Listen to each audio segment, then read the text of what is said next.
Bonjour à tous et bienvenue dans cette nouvelle édition du journal de 8 Mont-Blanc. Nous sommes le vendredi 11 janvier 2019.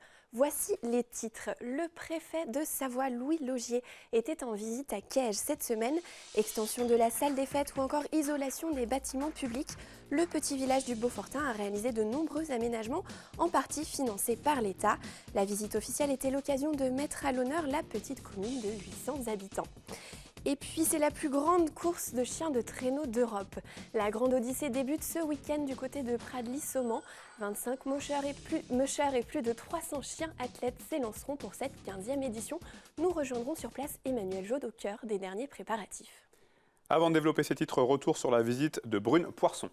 La secrétaire d'État auprès du ministre de la Transition écologique et solidaire était en déplacement ce vendredi après-midi au Bourget-du-Lac. Brune Poirson a rencontré des entreprises du secteur du développement durable et des énergies vertes. Elle a notamment visité les locaux de la start-up Attaway, une entreprise spécialisée dans la conception des stations de recharge d'hydrogène vert. Juliette Vincent-Seigné était sur place. On écoute la secrétaire d'État.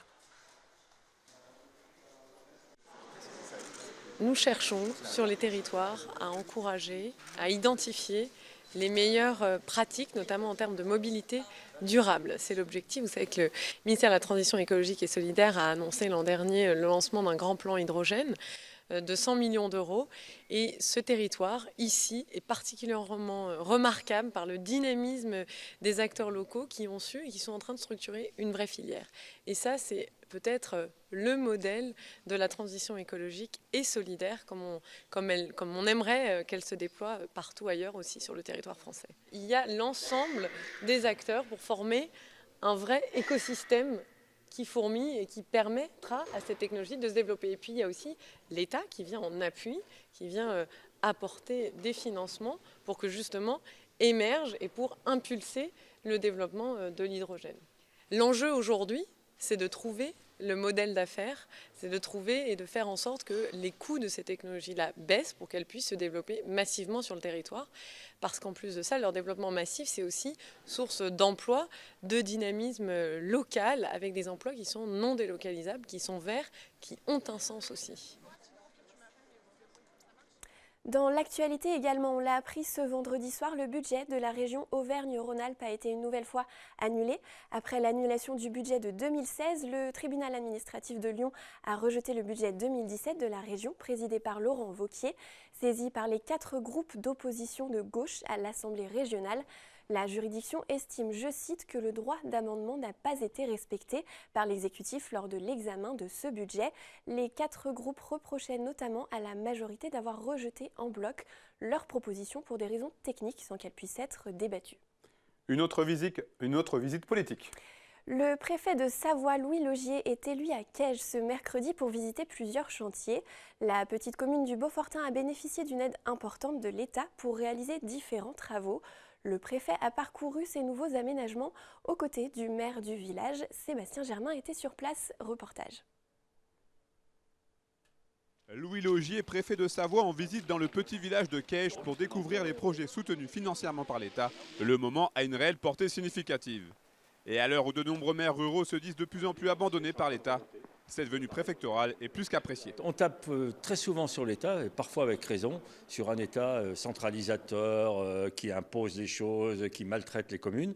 C'est parfois vrai, mais il y a aussi des réalités à dire. L'État nous a énormément aidés dans nos investissements, puisqu'en 3 ans, c'est plus de 600 000 € qui ont été injectés sur notre commune au titre des dotations d'équipement des territoires ruraux ou des fonds de soutien à l'investissement local.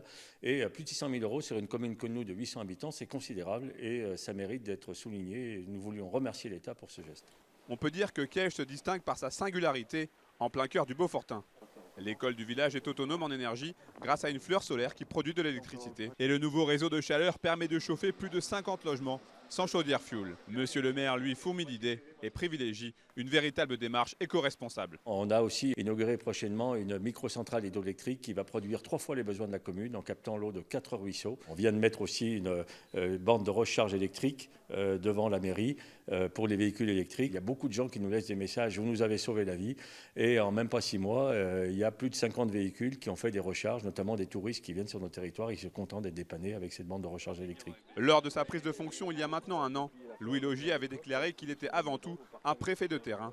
Ce déplacement à Caige s'inscrit donc dans une certaine logique. Je reste persuadé que la gestion de proximité exercée par des élus locaux de proximité est une gestion essentielle parce que seule une bonne connaissance du terrain permet de mener des projets de manière intelligente et constructive. Et aujourd'hui, ce que j'ai vu, c'est un ensemble de projets extrêmement riches. Le travail que nous menons collectivement au profit de nos concitoyens est un travail de qualité avec réellement la volonté de toujours faire mieux au profit des autres.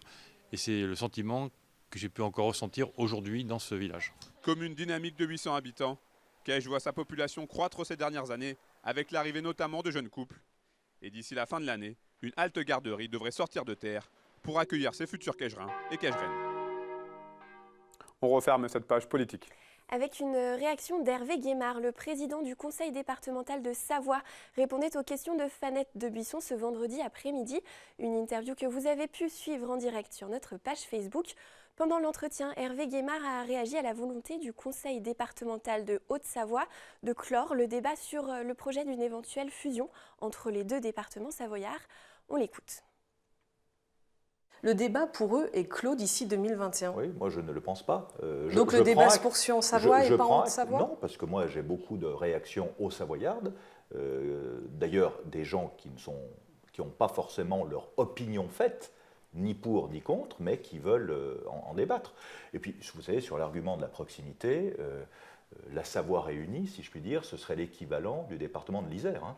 Donc je ne vois pas en quoi le département de l'Isère est loin de ses administrés. Donc ça me semble être un argument qui n'est pas recevable, mais débattons-en. Voilà. Moi, chacun peut en penser ce qu'il veut, par définition.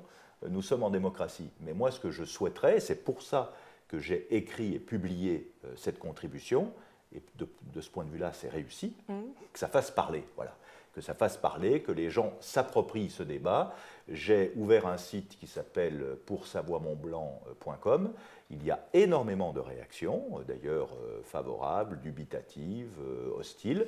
Nous les publions, parce que je crois que c'est une manière aussi de faire vivre le débat. Je veux dire, on ne peut pas fermer ce débat en disant... C'est ce qui a été fait pourtant en Haute-Savoie. Je ne porte pas de jugement. Chacun est responsable de ses actes et de ses paroles. Moi, je porte de jugement sur personne, mais je dis simplement que dans notre société où la dimension participative est attendue par nos compatriotes, on ne peut pas dire qu'on ne débat pas.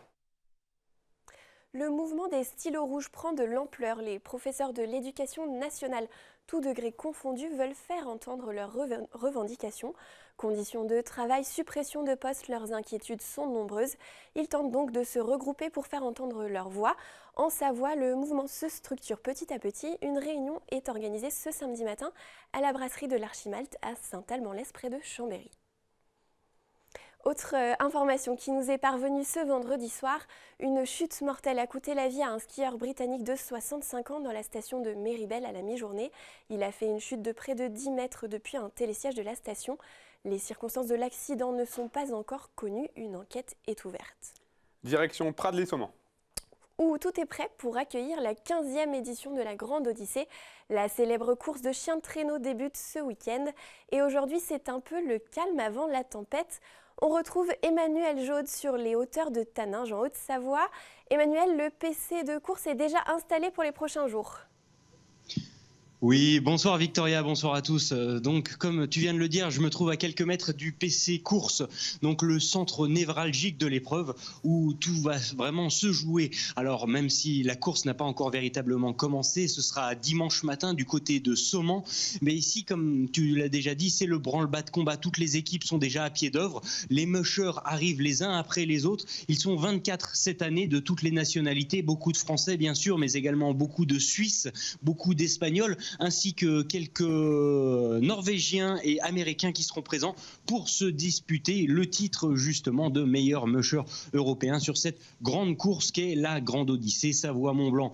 Alors, je vous l'ai dit, le départ ce sera dimanche matin à 10h pour 400 km de course. 12 épreuves qui seront réparties à travers nos départements de Savoie et Haute-Savoie, mais pour ne rien manquer et tout savoir des grands moments marquants, je vous laisse écouter Annabelle Lascar-Cam, la directrice générale de la Grande Odyssée, que j'ai croisée il y a quelques heures à peine, juste quand elle est arrivée dans notre département de Haute-Savoie. Je vous laisse l'écouter. C'est parti pour 12 jours d'événements.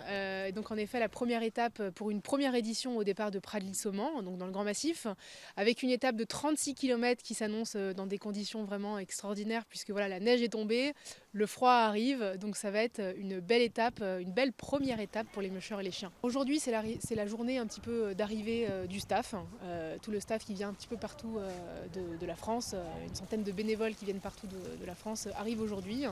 Et on va les équiper, les briefer, organiser un peu la journée de demain et pour pouvoir être opérationnel dès demain matin. Alors demain aura lieu une grande cérémonie d'ouverture sur la base de loisirs du lac aux Dames où nous présenterons les attelages un par un sur scène devant un public qui, je l'espère, viendra nombreux. Et donc en effet, c'est l'arrivée des mushers, première journée d'arrivée, d'accueil. C'est également le jour où nous ferons tous les contrôles vétérinaires, donc à l'arrivée des attelages. L'équipe vétérinaire prendra contact avec chacun des mushers et fera donc le contrôle administratif mais également physique sur chacun des chiens pour savoir si les chiens sont aptes à prendre le départ du dimanche 13 janvier. Merci beaucoup Emmanuel d'avoir bravé le froid au Pradly pour nous faire vivre les préparatifs de la Grande Odyssée. On y reviendra évidemment lundi dans le journal. Et puis on referme ce journal avec de très belles images de sommets enneigés. Vous le savez, la neige est enfin tombée en quantité cette semaine dans un bon nombre de stations aux Savoyardes et Savoyardes, comme vous le voyez sur ces images de Méribel. Je profite de ces beaux paysages pour vous souhaiter un très bon week-end. Restez avec Sébastien pour la fin d'Accès Direct et nous, on se retrouve lundi pour le journal.